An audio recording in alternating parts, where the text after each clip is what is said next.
Muy buenos días. Agradezco a la Comisión de Integridad Judicial del Poder Judicial del Perú por esta honrosa invitación que se me ha hecho a este foro para compartir experiencias en materia de transparencia y probidad.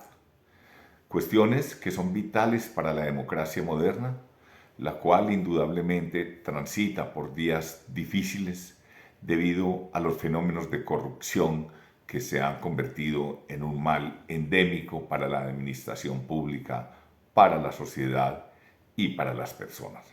En consecuencia, esto tiene repercusiones en la economía en general en todos los países, pero lo más importante es que tiene un impacto sobre la moral y la ética pública y privada.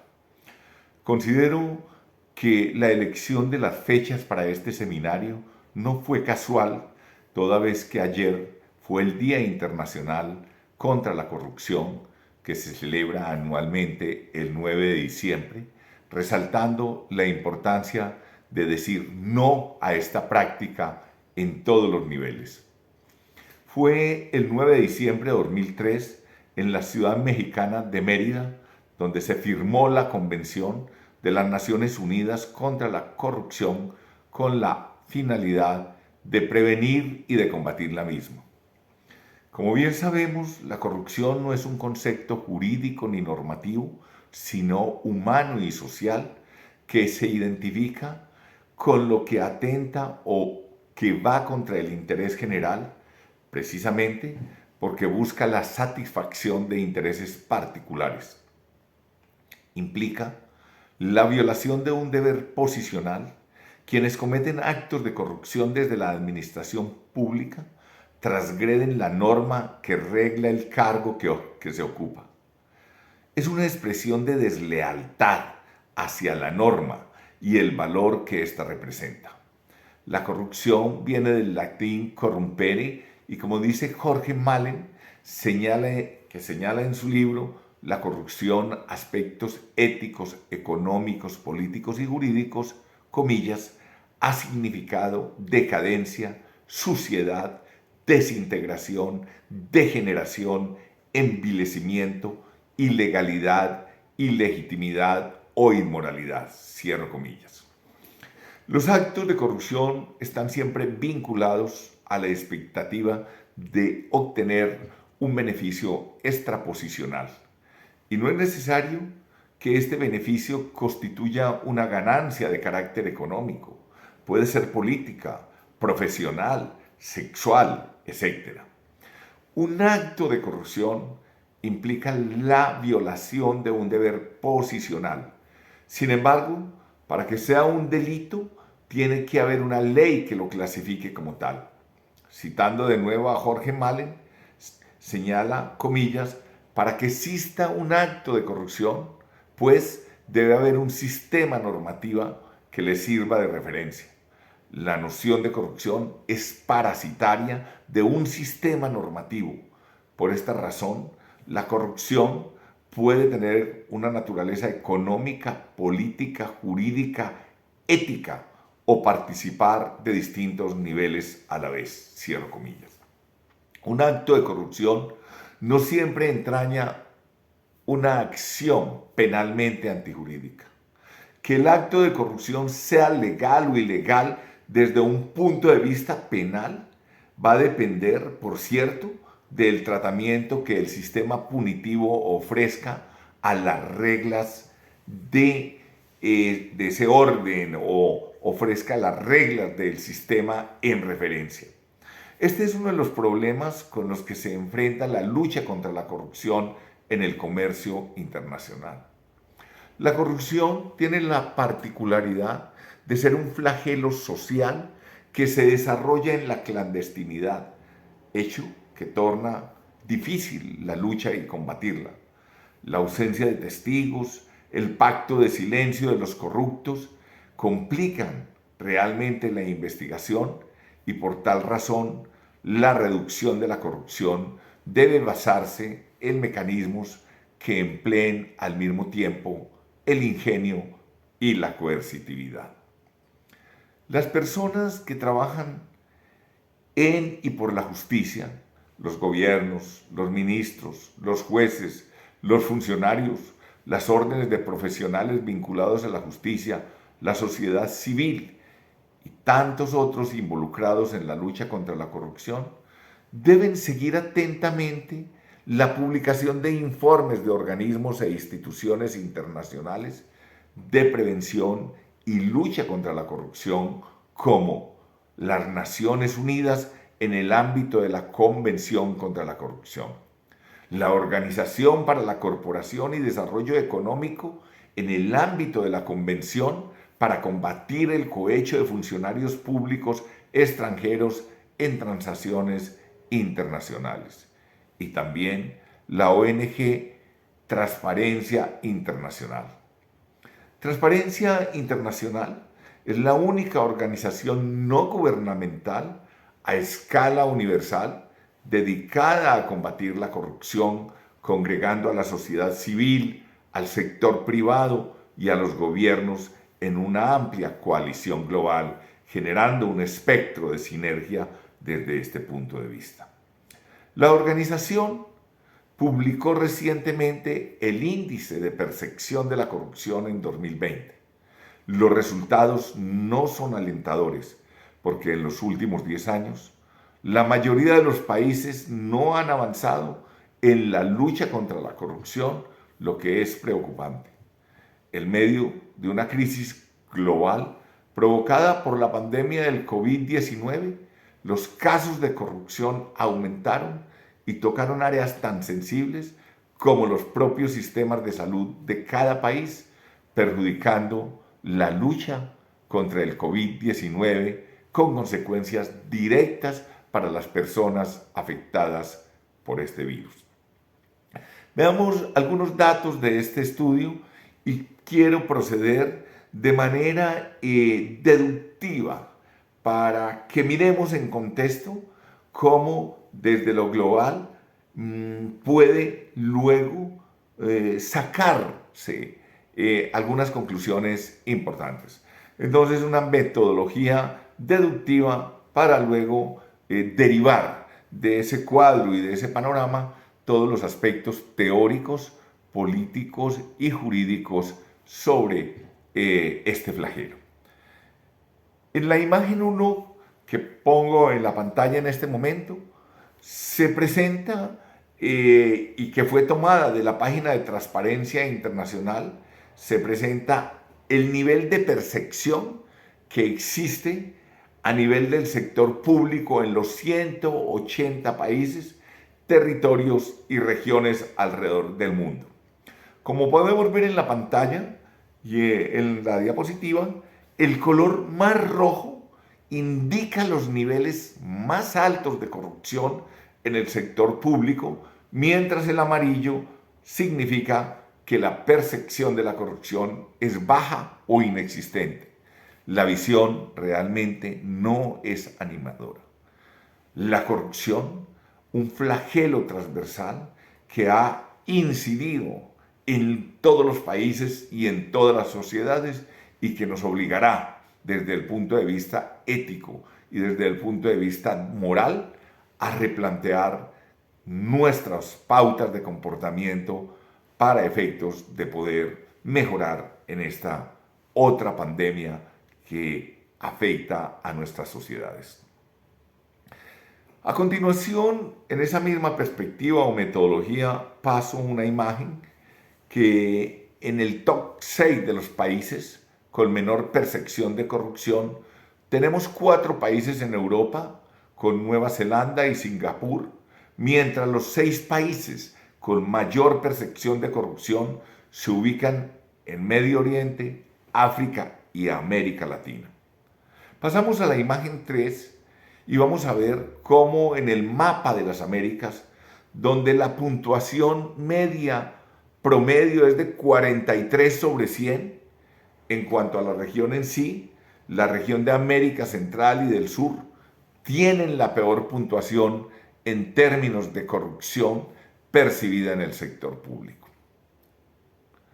En la imagen 4, en cuanto a Europa, la puntuación media es de 66 sobre 100, con las peores puntuaciones en Europa del Este y Sur. Y la imagen 5, dejando transparencia internacional, nos mudamos a CESLA, que es el Círculo de Estudios Latinoamericanos, un centro dedicado al análisis de la economía latinoamericana, creado en el marco de la actividad del Instituto Klein de la Universidad Autónoma de Madrid, UAM, y del Centro de Estudios Economía de Madrid de la Universidad Rey Juan Carlos, URJC, y analicemos los indicadores de corrupción para América Latina de julio de este año. En esta tabla tenemos una escala de 0 a 120, donde 0 indica un nivel bajo de corrupción. La puntuación de 60 a 80 indica un alto riesgo de corrupción y una extrema debilidad en las políticas anticorrupción. Una puntuación de 80 a 100 es considerada alarmante y fuera de control. Finalmente, en la imagen 6 podemos ver los niveles de preocupación con respecto a los indicadores de corrupción y están agrupados en 4 niveles: moderado, preocupante, alto y alarmante. Cabe señalar que la mayoría de los países a los que se dirige este estudio están en nivel de preocupación alto. Esta información se basa en datos y análisis proporcionados por el Banco Mundial, Transparencia Internacional, Foro Económico Mundial, Fundación Heritage y Freedom House, entre otros.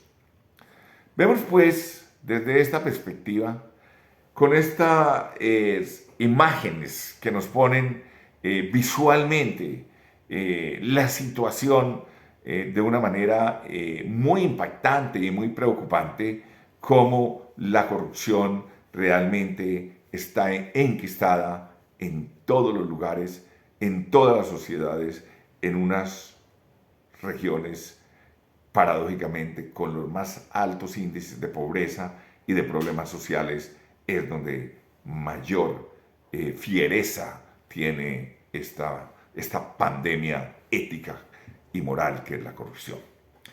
Enfrentar el fenómeno de la corrupción es una necesidad de primer orden mundial. Al combatirla, se protegen otros valores que fundamentan la estabilidad y el crecimiento económico. Se mantiene la seguridad ciudadana y la convivencia pacífica, y se protegen los derechos humanos, especialmente el derecho a la paz y a la vida digna, como lo señala la Cumbre Global Anticorrupción en el año 2016. Ningún país es inmune a este flagelo. Es común observar graves escándalos de corrupción en diferentes niveles de la vida pública, tanto en el nivel territorial como nacional e internacional. Dicha situación muestra los esfuerzos institucionales de los estados y de la sociedad civil por prevenir y combatir este flagelo, y vemos cómo no se logra aún la eficacia o los resultados deseados. Por esta razón, los estados deben trabajar en tareas muy puntuales como mejorar el acceso y la calidad de la información pública, hacer más eficiente las herramientas de gestión pública para la prevención de la corrupción, fortalecer el control social para la prevención de la corrupción, mejorar la promoción de la integridad y la cultura de la legalidad, y desarrollar herramientas para luchar contra la impunidad frente a los actos de corrupción. Como resultado de este trabajo, se han presentado por los gobiernos, y me referiré específicamente en el caso puntual al gobierno de Colombia. En su momento, cuando tuve la oportunidad y la dignidad y el honor en mi vida profesional de haber sido ministro de Justicia, me correspondió precisamente en función de tal calidad presentar dos proyectos de ley. El primer proyecto fue un proyecto de ley de protección al denunciante y el segundo que buscaba dictar medidas en materia de probidad y prevención de la corrupción. El proyecto de ley de protección al denunciante tenía por objeto generar un conjunto de medidas de protección y reparación para quienes, por denunciar conductas de corrupción, sufran riesgos, amenazas, acoso laboral y o que por cuenta de su denuncia se les cause un daño y por ende la afectación a un bien jurídico. Este proyecto introducía una definición de corrupción mucho más amplia que la del Código Penal vigente, entendiéndola como todos aquellos comportamientos que reporten un beneficio a su autor y que afecten a la administración pública, la fe pública, el interés general o el patrimonio del Estado, cuando sean cometidos dentro de un contexto en el que el autor abuse del poder que se deriva de su posición pública. El proyecto de protección al denunciante buscaba llenar el vacío provocado por la ausencia de normas dirigida específicamente a denunciantes de actos de corrupción. Se buscaba atacar la realidad de la falta de información sobre los diferentes mecanismos de denuncia y protección que hasta ese momento o que hasta el momento configuran un entorno que desincentiva la denuncia. Así las cosas, ante la falta de arreglos institucionales adecuados para promover y facilitar la denuncia de prácticas corruptas, el ciudadano no se siente seguro para cumplir con su deber legal y ético de colaborar con las autoridades en la detección, denuncia y esclarecimiento de los hechos de corrupción. Y es que detrás de este gran parte de conductas de corrupción que se presentan en todos los países, existe un entramado criminal en el que hay personas dispuestas a amenazar, a extorsionar o incluso atentar contra la vida e integridad física de las personas para evitar que una conducta de corrupción sea puesta en conocimiento de las autoridades competentes. En este sentido, generar un ambiente propicio para la denuncia de conductas de corrupción también implica la introducción de disposiciones relacionadas con la protección física que prestará o debe prestar las unidades nacionales de protección que deben crearse, fortalecerse y blindarse en nuestros países. Igualmente, hay que consagrar garantías o medidas de protección laborales para los denunciantes de hechos de corrupción.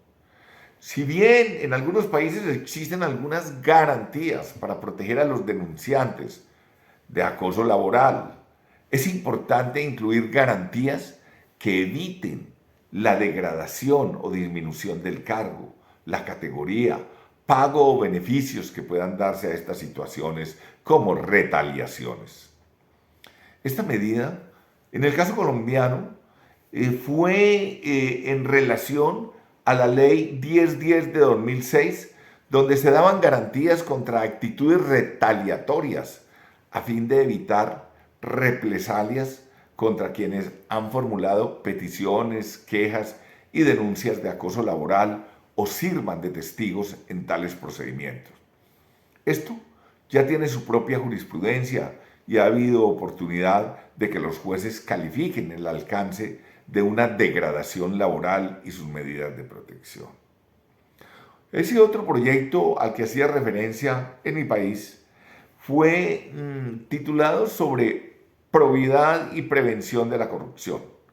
El objetivo de este proyecto fue fortalecer el marco normativo e institucional en materia de transparencia, probidad y lucha contra la corrupción.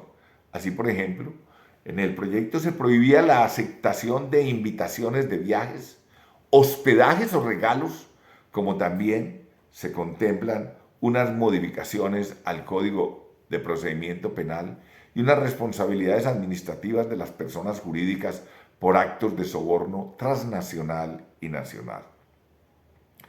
En ese proyecto se establecía que los servidores públicos debían publicar en la página web de la entidad un registro de nómina en el que se especifique los valores asignados por salario básico mensual, las primas legales y extralegales, así como los descuentos asociados a cada uno de los cargos de planta. El espectro era un espectro de acción amplio. Se dictaban disposiciones para combatir la corrupción en el sector salud, en la industria extractiva y en el medio ambiente. Por ejemplo, se consagraba que los jefes de control interno y los directores de las corporaciones autónomas regionales se eligieran a través de un proceso de selección por meritocracia. Igualmente, se fortalecían las funciones de vigilancia y control del gobierno nacional. Se dictaban normas para la prevención del lavado de activos y la financiación del terrorismo, asociados al sector público y a la corrupción, y se establecían disposiciones en materia de promoción de cultura de la integridad. Por ejemplo, la obligatoriedad de que los proveedores de servicios de radiodifusión sonora de carácter público o comunitario prestaran apoyo a las entidades como el Ministerio de Tecnología, la Procuraduría, la Contraloría, la Fiscalía, la Secretaría de Transparencia de la Presidencia de la República y el Departamento Administrativo de la Función Pública, para que dispongan de unos minutos a través de los medios a fin de divulgar estrategias en la lucha contra la corrupción, generando un entorno de una pedagogía que puede perfectamente materializarse a través de los canales y de la tecnología y de las comunicaciones. Ese proyecto adoptaba disposiciones para promover la integridad empresarial. En este punto se contemplaba que las entidades de supervisión, vigilancia y control deberían promover la creación de programas de cumplimiento anticorrupción en las personas jurídicas que vigilan. Para ello se establecían unos mínimos de cumplimiento, como la identificación de posibles riesgos de corrupción al interior de la empresa, la promoción de una cultura cero tolerancia a la corrupción en todas sus formas y establecer e implementar políticas detalladas de prevención al soborno, entre otras. En síntesis, y para dar, digamos, una consolidación, esos dos proyectos de ley buscaban combatir todos aquellos actos de corrupción que han permeado las arcas estatales, brindando mayores y mejores herramientas para su judicialización e investigación. Así, se busca desde lo jurídico e institucional procurar robustecer la justicia, la administración pública y sancionar con mayor rigor los actos desviados a partir de la puesta en marcha de una estrategia política criminal, estrategia global e integral que supone la coordinación de los esfuerzos estatales y sociales, tanto en la prevención como en la sanción de la corrupción, que al mismo tiempo contiene estrategias diferenciadas que pretenden dar cuenta de las distintas y muy variadas manifestaciones de la corrupción. Me he detenido con alguna intensidad en estos dos proyectos que pueden ser un buen ejemplo a seguir dentro del entramado o el acervo normativo que tengan los diferentes estados de nuestra región, porque tenemos que trabajar juntos, tenemos que precisamente frente a este flagelo aprovechar las experiencias de nuestros países y poder contribuir entre todos a un mejoramiento de lo normativo, de las estrategias y las políticas en la lucha contra la corrupción, de una política criminal sólida, fuerte y seria en esta temática. Ello pues, yendo al entorno de nuestra región. Ahora bien, a nivel europeo existe una directiva, la directiva UE de 2019-1937 del Parlamento Europeo y del Consejo de 23 de octubre de 2019 sobre la protección de personas que notifiquen violaciones del derecho. La directiva protege a los denunciantes, es decir, a las personas que comunican a la organización en cuestión o a una autoridad externa o divulgan al público información sobre una irregularidad obtenida en un contexto profesional. Contribuyen a prevenir daños y a detectar amenazas o situaciones lesivas al interés público que de otro modo permanecería oculto.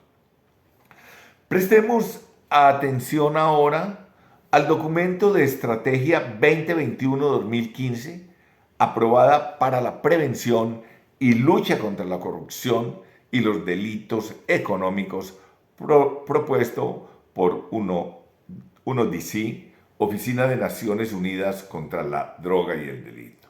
Vemos a continuación una imagen donde UNODC agilizará la adopción de medidas eficaces de conformidad con la aplicación de la Convención contra la Corrupción de manera práctica, sinérgica y que se refuerce mutuamente a fin de obtener resultados tangibles.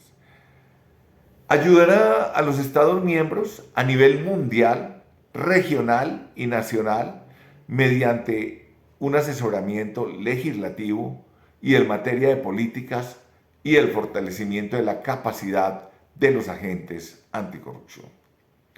Facilitará la transparencia de conocimientos especializados con miras a cumplir los mandatos de la Conferencia de los Estados Partes y otros órganos rectores.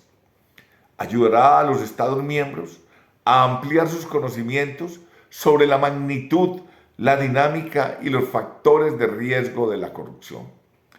Promoverá medios innovadores de cooperación internacional para prevenir y combatir la corrupción, especialmente con las instituciones financieras internacionales y regionales en ámbitos como la lucha contra el blanqueo de dinero y la recuperación de activos. Esta es una estrategia que todos los estados deberían aprovechar y seguir. Mucho está en manos del poder político, pero todos deberíamos cambiar el mundo en el que vivimos y donde algunos dañan el conjunto. Me preocupa y quiero hacer referencia a un aspecto que es muy importante, porque no solamente tenemos que articular aspectos jurídicos, aspectos políticos, sino que también tenemos que plantear desde la sociedad, desde la familia y desde la educación individual. Sabemos desde el punto de vista moral que lo bueno y lo malo son valores universales, como bien lo señala Marcus Gabriel en su obra Ética para tiempos oscuros, donde dice que en cada uno de nosotros coexisten lo bueno y lo malo y se muestran en nuestros pensamientos y en nuestras acciones. Si no logramos hacer realidad un progreso moral que implique valores universales para el siglo XXI y por lo tanto para todos los seres humanos, caeremos en un abismo de una profundidad inimaginable. En ese orden, es muy importante señalar que igualmente esta perspectiva va a incidir o va a afectar profundamente la construcción de sociedades sobre hechos buscando un progreso moral. Hechos morales y un progreso moral. Vemos que desde la educación de la familia y de la escuela en sus elementos iniciales debe hacerse nuevamente un replanteamiento de los mecanismos, de los métodos de enseñanza y de buscar la promoción, la formación de seres y de ciudadanos para el bien. Porque en la medida en que cambiemos los modelos educativos y desde la familia misma y desde la educación misma se incorporen patrones de comportamiento y referencias plausibles sobre un progreso moral, nuestras sociedades están llamadas a transformarse. El flagelo de la corrupción no es más que la resultante de una patología en la educación y en la formación del individuo que se traduce en una metástasis frente a la sociedad. Y esa metástasis moral y ética es precisamente la que puede llegar a socavar la democracia. La lucha contra la corrupción es una lucha contra los valores y contra los principios, en favor de los valores y de los principios. Por ello, me permito traer a colación a Adela Cortina en su obra Ética Cosmopolita, cuando señala cómo salvar las democracias liberales.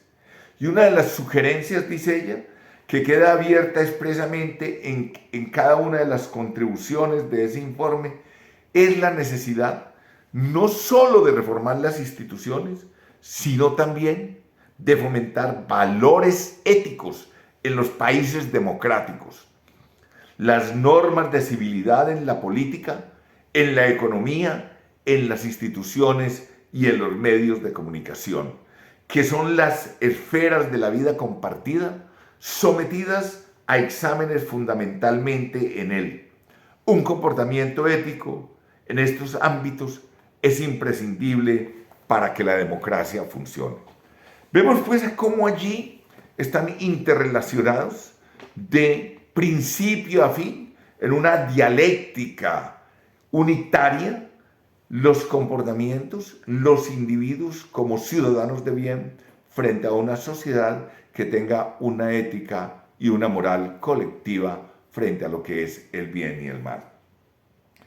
No existiría en ningún caso la democracia, el Estado de Derecho democrático, la división de poderes ni la ética si la humanidad no se hubiera planteado una y otra vez la pregunta de cómo podemos contribuir todos, cada uno, en cada momento de su vida, a mejorar moralmente como personas y jurídicamente como comunidades políticas. Y estas son directrices morales del comportamiento humano. Se trata de directrices transculturales, de validez universal, fuente para los valores universales del siglo XXI. Su validez no depende de una mayoría de la humanidad la reconozca, porque ellas son objetivas, como igualmente lo señala Marcus Gabriel. Vemos pues que hay que construir una nueva sociedad partiendo de la revisión y de la construcción de los individuos desde la familia misma con valores éticos. Combatir la corrupción, y con esto termino, señalando que un nuevo marco legal no es suficiente. Hay que aumentar, desde luego, los recursos y las especializaciones de nuestras fuerzas policiales, pero sobre todo hay que generar una cultura de valores y honestidad. Educar desde la infancia para formar ciudadanos con perspectiva ética que guíen su pensamiento y su actuar en sociedad. Desde los mismos comportamientos cotidianos donde se irrespeta una ética o una moral objetiva, como diría precisamente algún filósofo en una alusión que para mí es muy importante, en que no debemos previar la transgresión de cosas tan cotidianas como saltarnos la fila, de cosas tan cotidianas como no respetar los turnos. O sea, tenemos que realmente, dentro de una moral objetiva, que no es la moral decimonónica de no hacer, sino que es una moral diferente donde hay comportamientos que que revelan y que evidencian una construcción diferente. Y en ese sentido, esos valores de honestidad y educar desde la infancia, no privilegiando como hacemos en nuestros países al más astuto, al que es más avispado porque se cola en la fila o porque no respeta los turnos. Desde allí tenemos que reeducar, repensar los comportamientos y precisamente en ese orden formar ciudadanos con perspectiva ética que guíen su pensamiento y su actuar en sociedad. Así, solo así, podremos transformarnos como individuos y como sociedad y podemos crecer en democracia e individualidad. Muchas gracias.